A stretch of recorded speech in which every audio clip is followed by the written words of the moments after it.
Las ventanas que se puedan abrir, también tenemos encendidos los aires.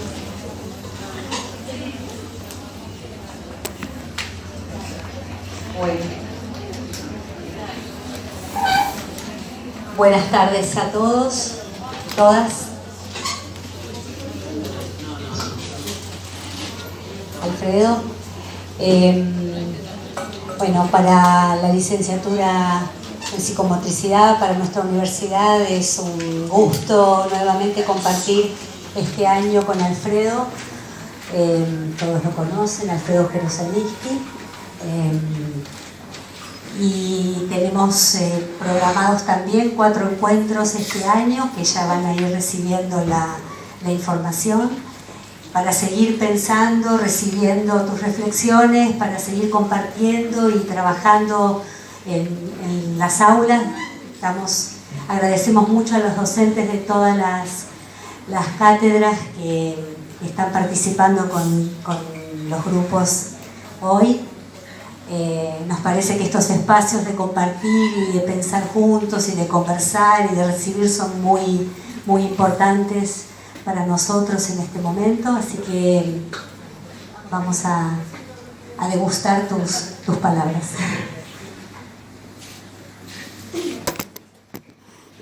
Bueno, para mí también es un gran gusto ir a compartir con ustedes lo que en mi cabeza me hace barullo.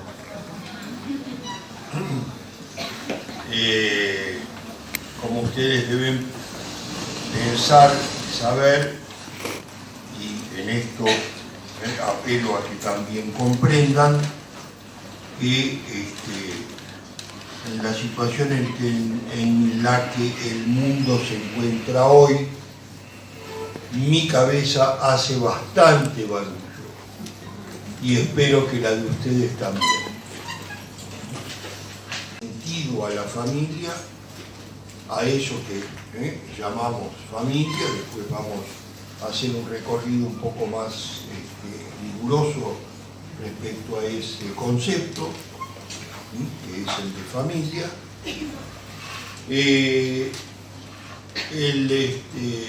Todo el cuerpo, el corpus discursivo que en principio le da sentido y significación a eso que llamamos familia y a todas sus derivaciones y todos sus efectos, bueno, eso está puesto en jaque. No sabemos, en principio, no sabemos bien por qué ocurre ese jaque, pero justamente voy a dedicar estos tiempos de trabajo con ustedes para reflexionar e intentar desentrañar las razones, las causas y los destinos de este jaque. No sé si es un jaque mate, pero que es un jaque es.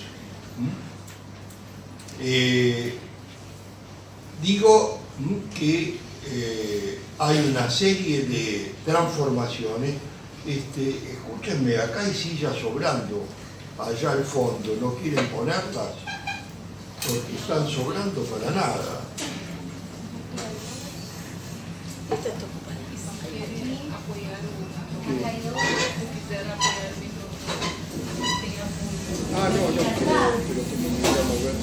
Venir acá para no llevarlas hasta allá, Alfredo. Acá. Pero si querés esa.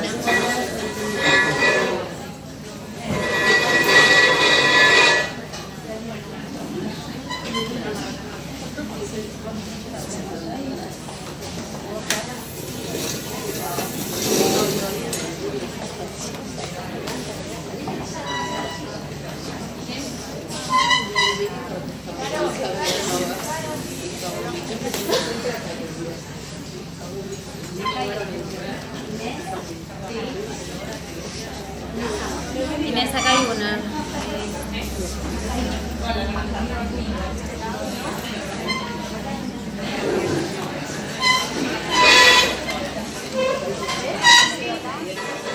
Bueno, aló.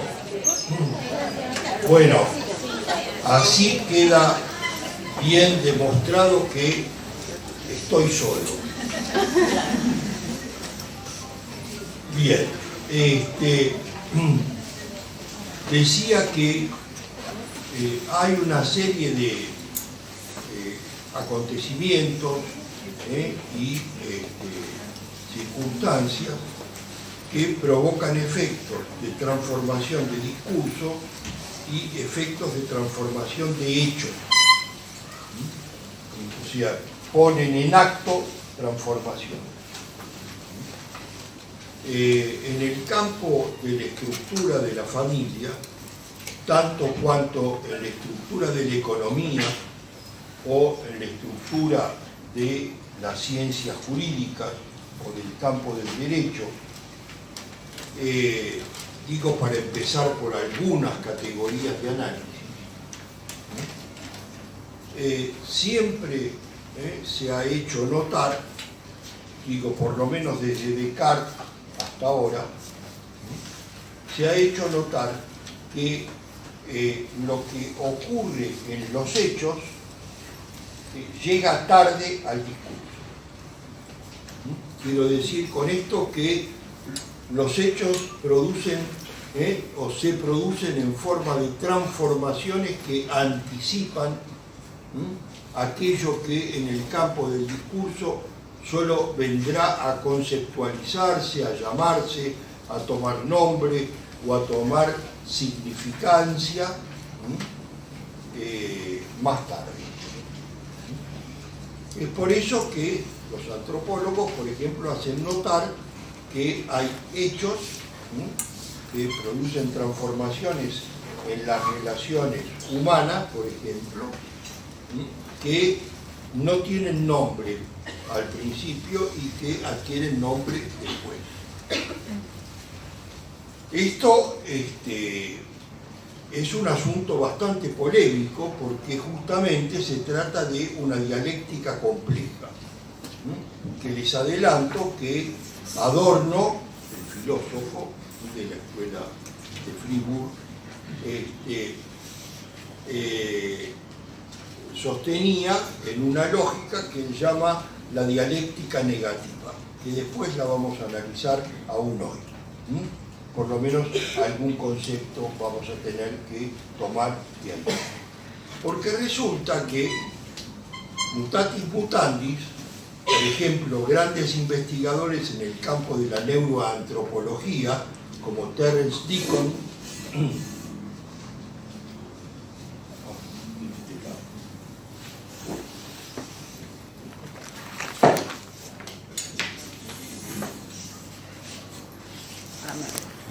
sí, yo te lo agarraba acá porque yo no tengo convergencia ocular. Entonces, si vos me lo ofrecés aquí, yo lo agarro aquí. Pueden ir entrenando conmigo, de paso, ¿no? Un asunto psicomotriz bien interesante.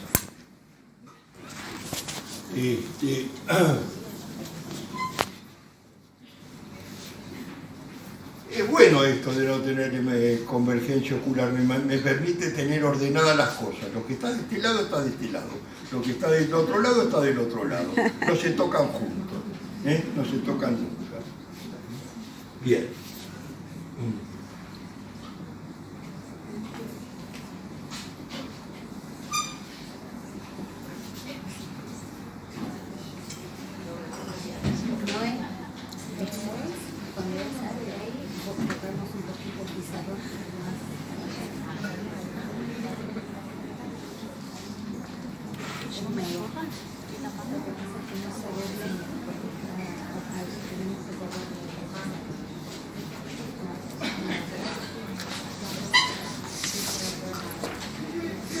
Ah, por la luz.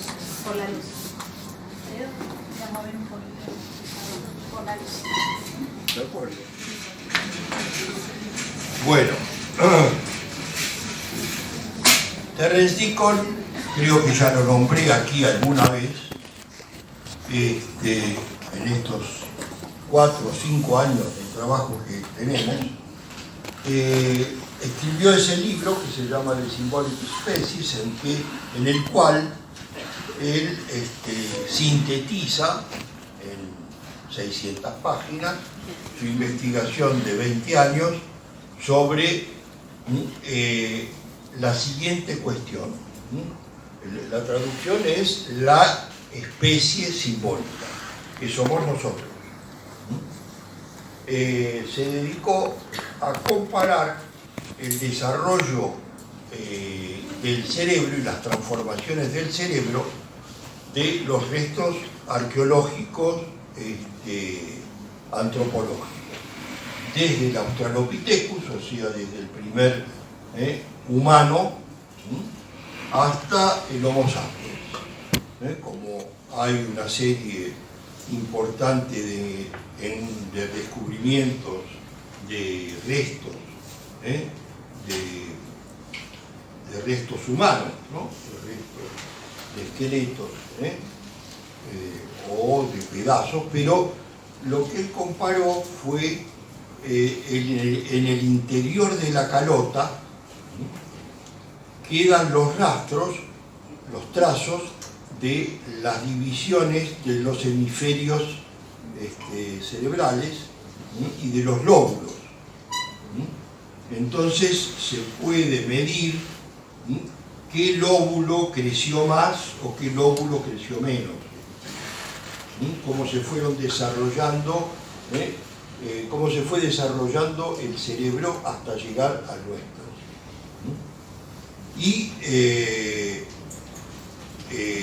hay que tener en cuenta que hay una diferencia muy significativa entre el tamaño del cerebro del Australopithecus y el del Cromañón o del Homo sapiens.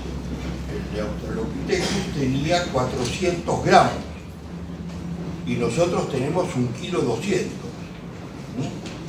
Hay algunos que aunque tengan 1,2 kilos no lo saben usar, pero digamos que tampoco el aumento de peso es una garantía, porque en realidad el cerebro de la vaca es más grande que el nuestro y pesa más. Y no les aconsejo hacer trasplante en ese sentido. Bien. Sí, me van a tener que aguantar porque yo tengo buen humor, ¿qué le voy a hacer? Bien.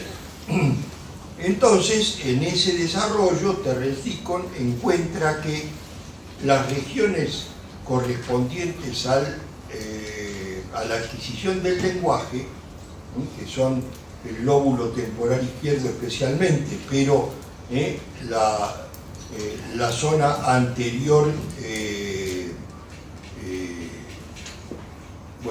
la zona anterior de la calota posterior, una serie de detalles que lo llevan a la conclusión, no vienen al caso, si quieren están detallados en el libro, que le permite, comparando el desarrollo de las regiones cerebrales entre sí, entre las diferentes regiones, y comparando ese crecimiento, relacionándolo con la presencia de objetos arqueológicos alrededor de esos restos, o sea, de la cultura correspondiente, le permiten llegar a las siguientes conclusiones. Primero que el desarrollo de las zonas del lenguaje es 6 veces mayor que el desarrollo de las zonas práxicas en los humanos. O sea, del desarrollo de las regiones motoras, parietales. Y que el desarrollo de la sensorialidad diferenciada, ustedes deben conocer el homúnculo de Penfield, ¿no?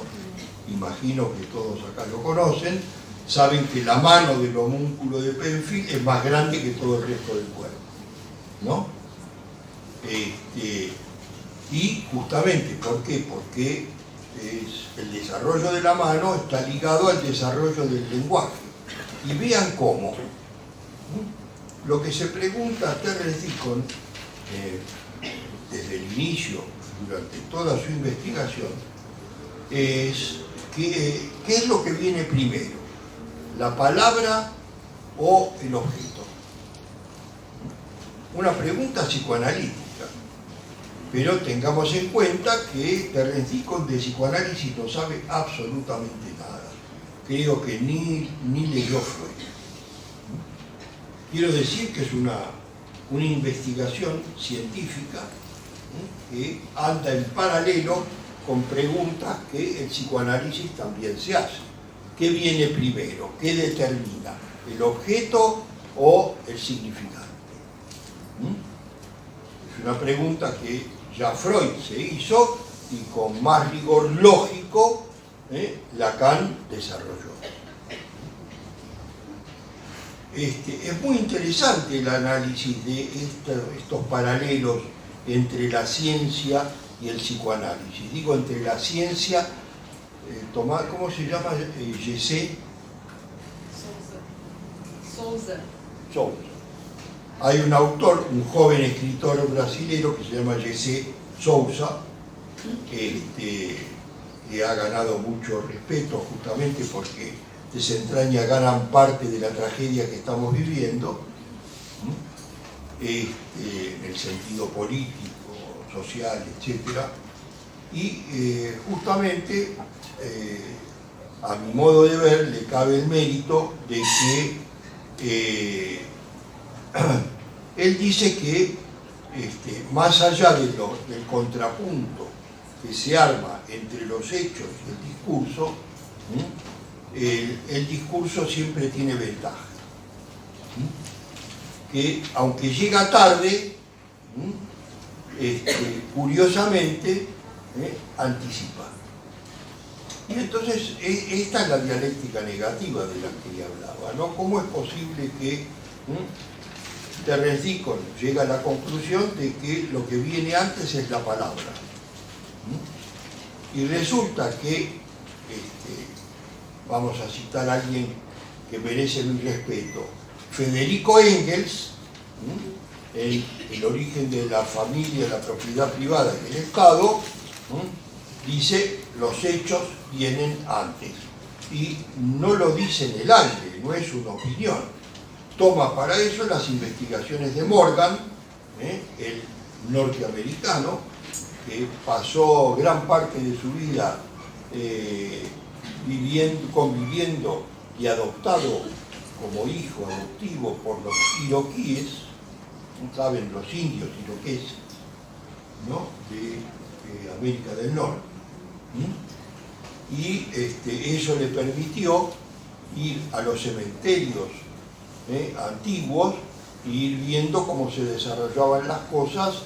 También, por casualidad, parece que estos anglos tienen vicio en ver el interior de la cabeza, ¿no? Y entonces también estudió la sombra, la marca que en la calota dejaban estos elementos. Y él sostiene, junto con Federico Engels y Marx, que lo tomó como referencia a sus investigaciones antropológicas, estamos hablando de 1880, vean qué genio, ¿no?, para tratar estas cuestiones. Darwin había muerto hacía poquito, ¿no?, 40 años, menos, 30 años. Digamos que ellos, a pesar de las investigaciones que empujaban para el lado del lenguaje y que la Biblia sostenía como que el verbo vino antes que nada, sin embargo, ellos sostenían que los hechos venían antes. Resulta que el enredo de los hechos como significantes desde el principio, solamente hay, en Lacan aparece, digamos, ¿no?, que un hecho o un dato o un movimiento en los humanos ya es significante desde el comienzo, es capturado en la red de significantes desde el comienzo, quiere decir es lanzado a significar antes de que produzca nada. Sin embargo, había quien pensaba que el hecho venía antes y el significante después. Esa es una polémica que no terminó, digamos. No terminó, no es porque no se sepa hacia dónde apunta la verdad, sino porque los que gobiernan el desarrollo de la ciencia, de la falsa ciencia, prefieren que el objeto venga primero. Y entonces hacen resistencia a que el hecho, el acto, el movimiento y las cosas tengan significación, entren en una red que les otorga significancia y significación, que no es la misma cosa, antes que nada. ¿Se entiende esto que estoy diciendo? O sea, por eso la dialéctica es negativa, porque llega al lugar de la negación, la afirmación llega al lugar de la negación y transforma la negación en afirmación que repica y resuena sobre lo anterior como el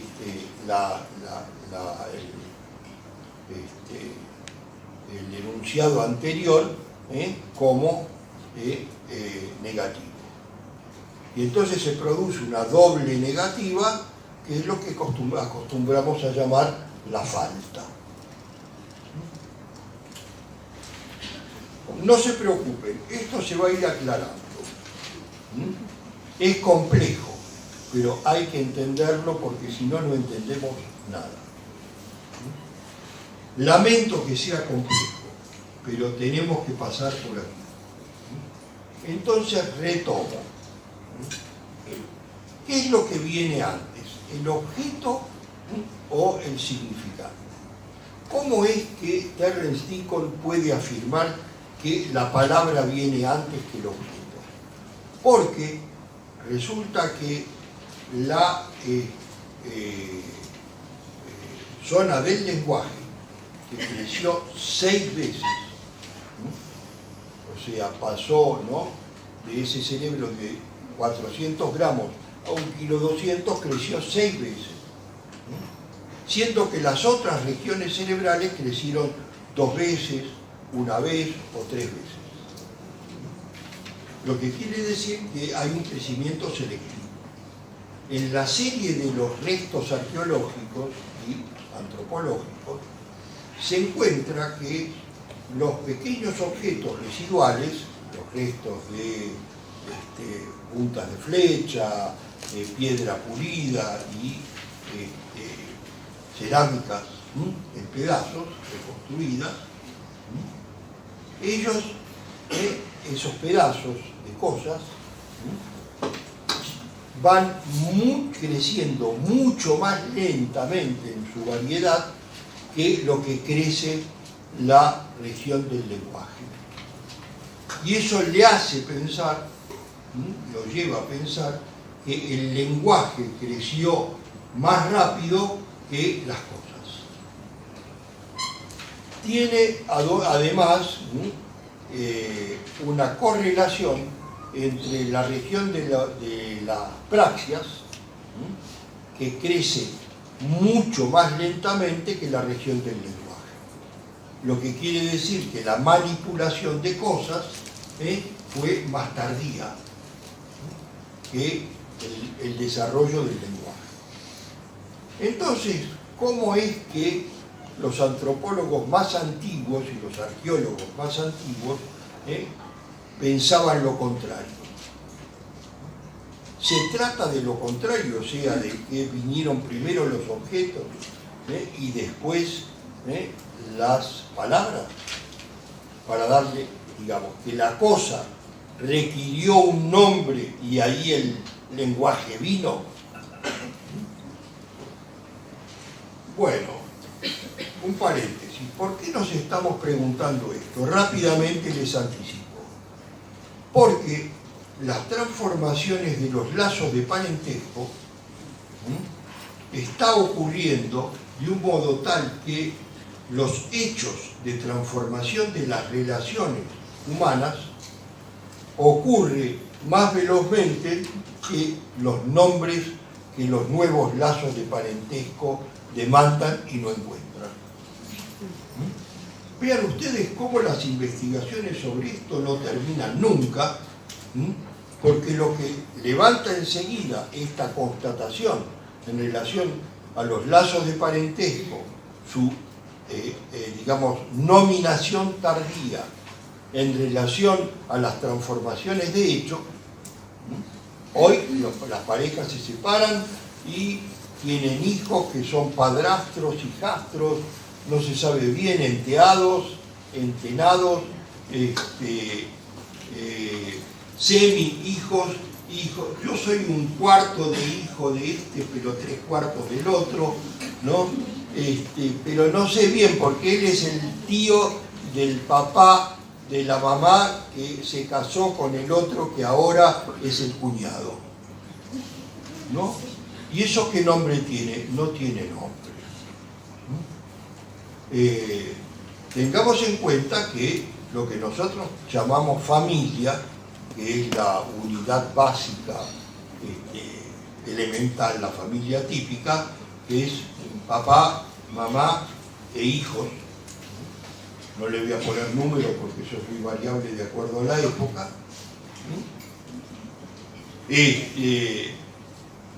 Esa familia que nosotros consideramos el modelo familiar, en realidad es el modelo familiar de la sociedad occidental.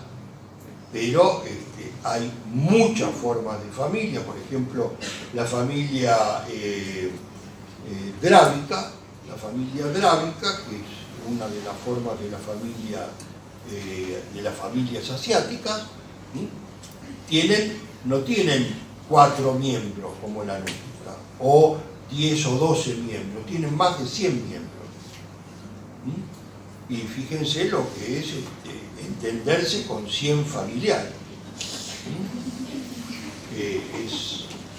Bueno, no se lo recomiendo, porque las herramientas conceptuales y de significancia y de significación con que contamos los occidentales para administrar las relaciones familiares no nos alcanzarían para una familia de 100 miembros. Habría que crear otras categorías de lazo de parentesco que nosotros no tenemos ni idea de cómo se hacen ni en qué consisten. Y si a un drávico uno le dice, descríbame su familia típica, bueno, nos describe en 3 días su familia típica. Y nosotros describimos la nuestra en 20 minutos o media hora. Imagínense lo que es una anamnesis en una familia de esas. Bueno, vean ustedes, sin embargo, que nosotros enseguida, me parece que ustedes ya se han dado cuenta de para dónde voy. De lo que es aparente, sin embargo, hay que desentrañarlo en su lógica intrínseca, porque para nosotros la familia aparente es la familia lógica, porque nosotros tomamos la lógica del parentesco, la lógica de los lazos sociales de ese lugar. Lacan, en su libro sobre los complejos familiares, que es el primer libro de él, el pequeño libro de él. Sí, la familia. El título correcto es Los complejos familiares.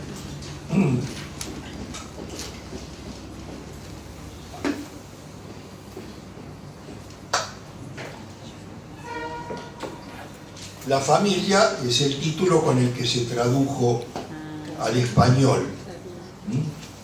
Ni en francés ni en portugués está como la familia, sino como los complejos familiares. Además es más justo porque trata de los complejos familiares. Bueno, en ese libro él toma como el objeto de análisis de la familia occidental típica. y toma los complejos familiares de ahí. O sea, el complejo del desmame, el complejo de castración, el complejo de Édipo, ¿no? Lo analiza así como Freud, tomando la familia típica. Nosotros sabemos que hoy esa familia típica, la familia pequeño burguesa occidental, está en crisis. El 43% en los últimos 30 años ha venido creciendo el 43% de las disoluciones familiares. O sea, las disoluciones familiares en los últimos 30 años crecieron 43%. Lo que quiere decir que alcanzaron un nivel que supera el 40%. El 40% de los matrimonios occidentales, pequeños burgueses, se disuelven. Quiere decir que estamos muy cerca del 50% y por lo tanto estamos muy cerca de que lo que consideramos típico no tenga ningún fundamento. Bueno, podemos interrogarnos acerca de cuál es la causa de esto. Cada uno tendrá su causa, digamos, me aburrí de mi marido, ¿no? Me aburrí de mi mujer, pero no nos referimos a esa causa. Es decir, debe haber causas profundas, sociales, en los sistemas de distribución de los lazos sociales, de los bienes, de las riquezas, los sistemas jurídicos, las leyes que ordenan, los tabús que ordenan el conjunto familiar. Porque para que haya familia, sea cual sea, las drábicas, bueno, hay otra familia que no, su nombre ahora no me acuerdo, sean cual sea, de cualquier manera, tiene que haber tabús para que existan lazos de parentesco. Porque los lazos de parentesco son aquellos que diferencian la posibilidad de acceso al goce, a los bienes, los que crean reciprocidad, los que crean interioridad, límite, frontera y exterioridad de la familia. Este está dentro, este está afuera, este es pariente mío, este no lo es, ¿no? Y no es una cuestión de simpatía, es una cuestión de leyes. Bueno, me voy a anticipar un poco para que no se aburran demasiado en lo siguiente. Estoy abordando toda esta cuestión porque el cuerpo toma sentido en tres procesos de inscripción que dependen de la familia. Esos tres procesos de inscripción son la sexuación, la filiación y las identificaciones. Es lo que en psicoanálisis lacaniano, Lacan llama el fantasma fundamental. El fantasma fundamental está compuesto por tres formaciones del inconsciente. En realidad 4, de la cuarta voy a hablar después. Pero 3 iniciales y fundamentales, que son la sexuación, la filiación y las identificaciones. Si esta inscripción no ocurre, nos las vemos negras. Digamos, justamente lo que fracasa, por ejemplo, en el autismo son estas 3 inscripciones. Entonces, lo que marca fantasma fundamental y sitúa el cuerpo, no en obediencia a los automatismos neurovegetativos, sino en obediencia a la estructura de este fantasma. Que se llama fantasma y no fantasía, aunque él produce fantasías. Sí, la sexuación produce fantasías sexuales, de goce de identidad, etc.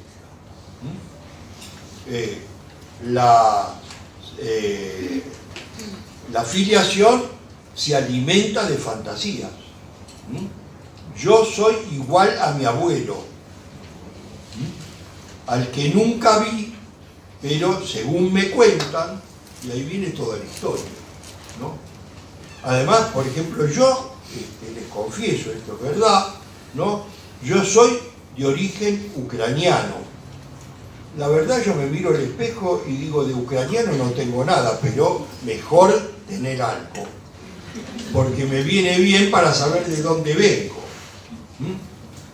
Claro que con Ucrania como está, no sé para dónde voy, pero digamos, no me vendría mal hacer un paseíto por Ucrania, por la ciudad de Kiev. Tal vez encuentro el espíritu de mis abuelos caminando por ahí. La filiación forma parte de eso que se llama el nombre del padre, que aunque no sea el nombre de mi papá, sin embargo es un eje sobre el que se anudan, o alrededor del que se anudan, todas las significaciones, produciendo al mismo tiempo significación y significancia. Les llamo la atención a un término al cual Lacan no le ha prestado suficiente atención a mi gusto. Vean qué pretencioso soy, ¿no? De querer agregarle algo. Bueno, pero él nos convoca, porque él dice, averigüen de dónde viene el lenguaje. Les dejo a ustedes esta tarea. Y bueno, yo me la tomé en serio. Entonces, la significancia, que es un término de la lingüística también poco desarrollado por la lingüística, porque en él cabe la subjetividad, y la subjetividad a la lingüística no le resulta muy simpática, justamente porque le retira el carácter de lógica pura, científica pura. Quiere decir, no le permite autonomizarse como ciencia. Entonces, bueno, no le gusta mucho que lo que incluye al lenguaje en la subjetividad y lo captura en la subjetividad tenga demasiada importancia. Esa es mi lectura de por qué no le han prestado atención al término conceptual, a la categoría de significancia, cuando en realidad está tan cerca del significante importancia, porque la significancia es el grado de importancia que en la red lingüística tiene un significante. Nada más que eso, pero nada menos. Fíjense que para cada uno de nosotros, la significancia de los significantes no es la misma. Si yo les pregunto a cada uno de ustedes, o les pido que me escriban en una hoja, si estuviésemos en grupos más pequeños lo haría, ¿cuál es el significante más importante para ustedes? Es dificilísimo que se repita, remotamente improbable. Quiere decir que la significancia de ese significante para cada uno de ustedes es diferente. Y es por eso que nosotros, eso se llama libertad. Poder elegir el significante que nos guste, que nos quepa mejor, que, en fin, al que estamos dispuestos a dedicarle la vida. Por ejemplo, en mi caso, el psicoanálisis y la libertad. Es una conjunción, una conjugación difícil, sobre todo en estos tiempos. Pero digamos, yo les confieso, esa es mi significancia fundamental. Confiésenme la de ustedes. Cuando tomemos el café en el intervalo, algunos vengan a decir, me gusta, porque es muy divertido, ¿no? Es un juego divertido, es el juego del sitting analítico, no kleiniano, ciertamente. Diga libremente lo que quiere, pero no sé por dónde empezar. Mire, empiece por donde se le ocurra. Y apenas dice la primera palabra, chao, lo tenemos enganchado, ¿no? Porque ya le zafamos una interpretación, ¡paf!, en la cara. Bien. O si no, producimos una intriga. ¡Ah, era eso! ¡Ah! Bien.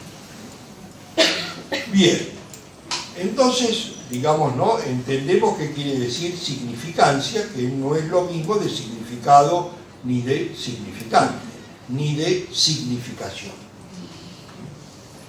La significancia justamente es la entrada en lleno de la subjetividad en el campo del lenguaje, o la producción que el lenguaje no puede evitar, no puede soslayar, no puede esquivar.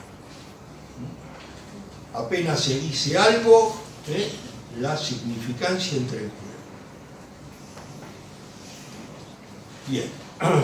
En realidad, Lacan, les digo, de paso, en el seminario 24, aborda apenas muy de soslayo esta cuestión cuando, digo para los lacanianos que hay acá, cuando habla de la manía de los humanos por la esfera. Que nosotros tenemos la manía de transformar todo en esferas. La esfera del universo, la esfera de la Tierra, ¿no? Y cosas que no son nada esféricas las tratamos como si fuesen esferas. Y si no son esferas, tenemos el recurso de la simetría, porque no hay nada más simétrico que una esfera, justamente, que esa es la ventaja de la esfera. A todo punto de este lado le corresponde uno exactamente igual del otro lado, con lo cual el enigma se torna más suave, porque tengo del otro lado quien me diga lo que ocurre cuando no ocurre esto de este lado, o la recíproca. En realidad Lacan lo saca eso de Adorno, de paso se lo digo, de la dialéctica negativa. Léanlo a Adorno, lleva unos 20 años leerlo, pero bueno, vale la pena. Bien.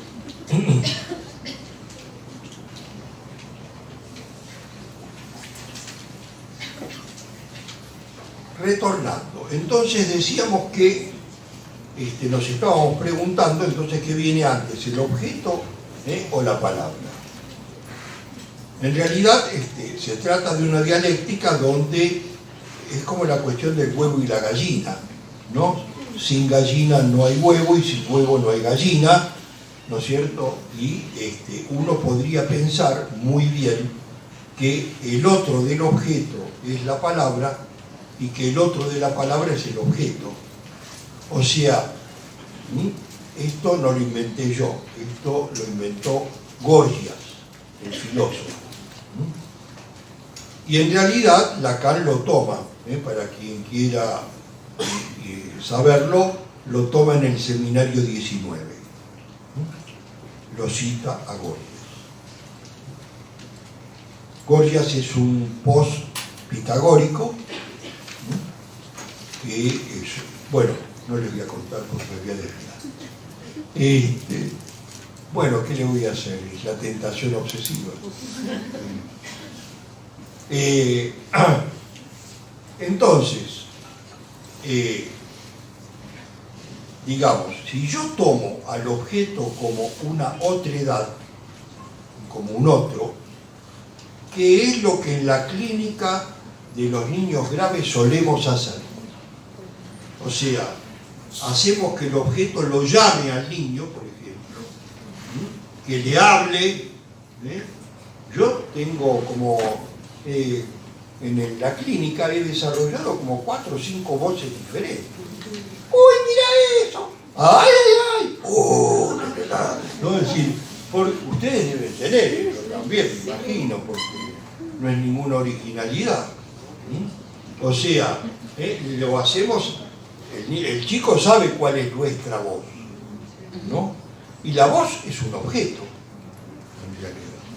Si nosotros la ponemos en lugar otro de nosotros, o sea, no es la voz típica que nos representa, hacemos un otro en otra voz, o una otredad en la otra voz.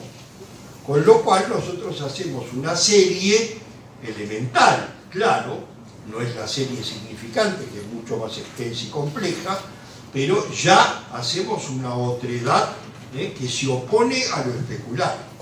O sea que ya no es el espejo. Cuando yo trato con un niño, por ejemplo, escolárico, este es un instrumento de oro. ¿Por qué? Porque le rompo la especularidad absoluta. ¿No es cierto? Claro que él protesta, ¿no? Y se sorprende y nos mira como diciendo que está loco, ¿no? Y es verdad, estamos locos. Desde el punto de vista de él, lo que estamos haciendo es del orden de la psicosis. ¿Qué quiere decir psicosis? Quiere decir un sufrimiento de la psique, un sufrimiento del alma, ¿no? Un sufrimiento del sujeto que ahí está. O sea, le arranco al sujeto mío un pedazo y se lo pongo en otro lugar. Y le arranco a él un pedazo y lo pongo en otro lugar. ¿No es cierto? Entonces, claro, hay un sufrimiento de la psique. Entonces, bueno, claro, ni Lacan ni Freud trabajaron con niños tan graves. Su contacto con niños graves fue circunstancial, digo, Lacan, eventual. No es que lo ignorase por completo, sabía de esta psicopatología, pero sin embargo no llegaba a, ¿cómo se llama? Sumergirse en esta clínica. Bueno, en psicomotricidad, si ustedes no se sumergen en esta clínica, están fríos. Justamente porque es el lugar donde el cuerpo se desdobla, donde hace una rajadura, y donde si simplemente se hace una rajadura por el rompimiento y la interrupción de la serie automática del estímulo específico, ¿saben la diferenciación del estímulo específico y del estímulo inespecífico? ¿Saben? ¿Lo estudian eso o no? Eso es Pablo, eso es Vygotsky, eso es Rubinstein, ¿no? Entonces, ¿me permite? ¿Sí o no? Por favor. ¿Quieren que hable un poquito de lo específico y lo inespecífico en el estímulo? Sí. Es muy fácil.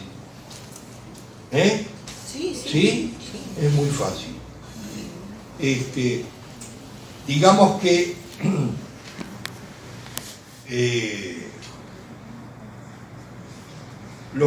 se lo voy a ejemplificar con un chiste.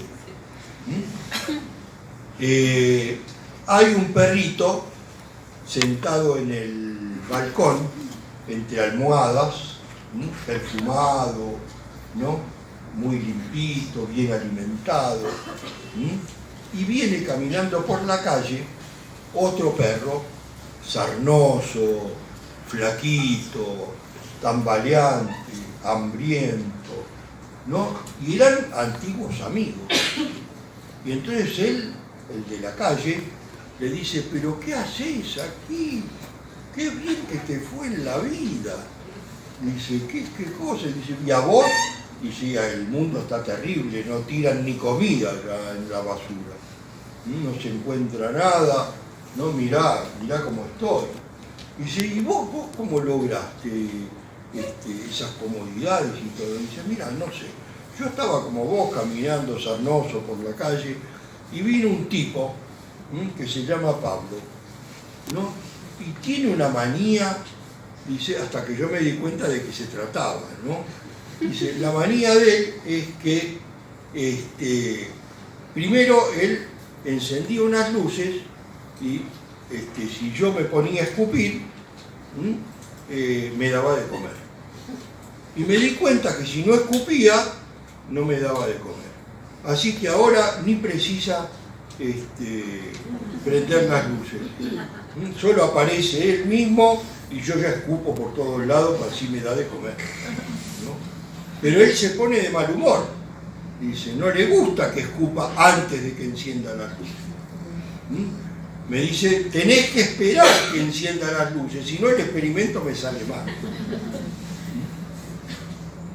Bien, esa es la diferencia entre un estímulo específico e inespecífico. Lo inespecífico es Pavlov y las luces. No tienen nada que ver con el comer, pero la comida es específica. ¿Se entiende? Los tigres, cuando ven un conejo, empiezan a salivar. Nosotros cuando vemos un conejo, decimos, qué lindo, se lo voy a regalar a mi nietito. O sea, para nosotros no hay estímulos específicos. Son raros, son residuales y acaban rindiéndose a lo inespecífico. ¿Se entiende? Pablo fue quien descubrió que uno puede condicionar a los animales y a los hombres con estímulos inespecíficos. O sea, prendiendo una luz, el perro empieza a salivar. Que la luz no tiene nada que ver con... De esto derivó toda una teoría de la educación, no voy a extenderme ahora, algunas partes de la educación que aparecieron fueron usadas por Gentile. Gentile fue el ministro de Educación de Mussolini. Ni les cuento lo que hizo con estas cosas. Imaginen. Pero también Krapushka, ¿saben quién fue Krapushka? La esposa de Lenin, que fue una gran educadora.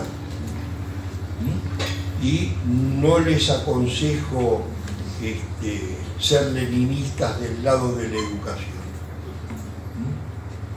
Digo porque la ansiedad por producir una transformación puede llevar a soluciones bastante cuestionables. Stalin hizo la escuela de Krapushka. Digo, no todo lo que reluce es oro. Bien. Nuestro espíritu crítico tiene que tomar todos los lados, nos gusten o no nos gusten.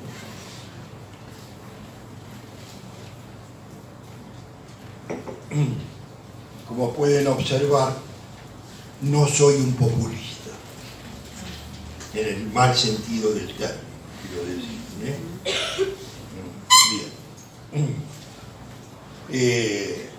Bien. ¿Por qué me detengo en esta cuestión de lo específico o inespecífico del estilo?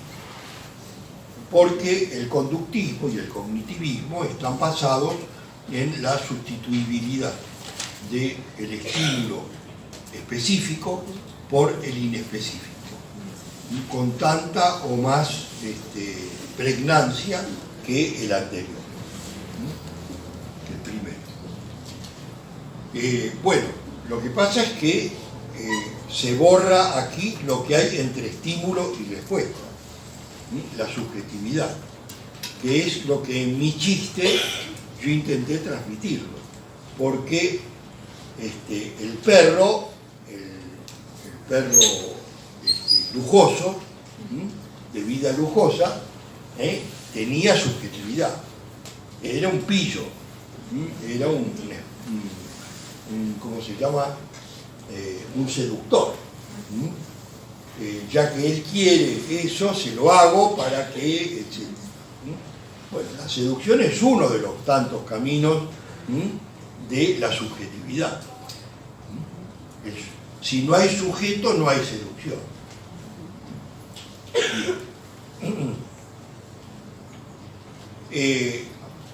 El asunto es cómo se constituye un sujeto. Digo, ¿Viene antes la palabra o viene antes el objeto? O dicho en términos psicoanalíticos, ¿Melanie Klein tenía razón o Freud y Lacan tienen razón?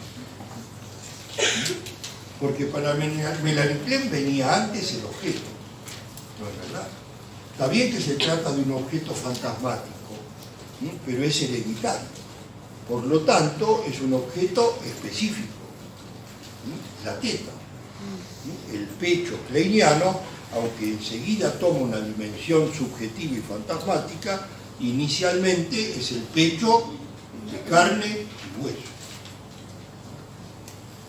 Hueso no. De carne.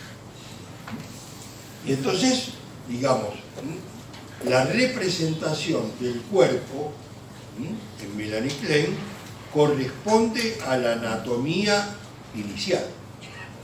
O sea, es el pecho. No es otra cosa. Más aún, hay una fantasía hereditaria en Melanie Klein que es la de saber de la relación sexual y de la identidad sexual al nacer, al final. O sea que hay algo